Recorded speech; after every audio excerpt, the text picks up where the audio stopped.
You ask Tiger to calculate. This deals with finding the midpoint between 2 points. The midpoint between the 2 points is -12, 20. Let's solve it step by step. Plot the 2 points and calculate the midpoint using the formula.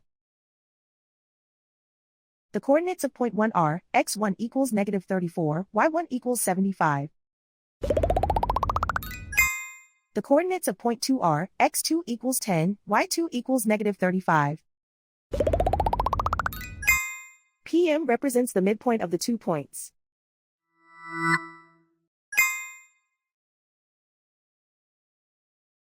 Use the x values in the midpoint formula to find the midpoints x. x1 equals -34. x2 equals 10.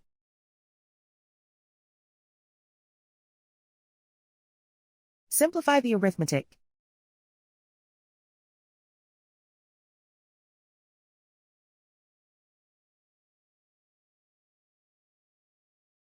Use the y values in the midpoint formula to find the midpoints y. y1 equals 75.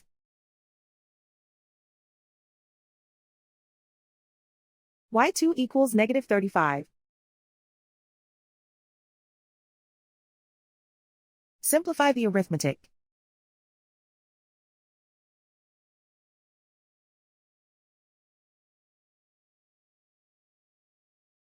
And so, the midpoint is -12, 20.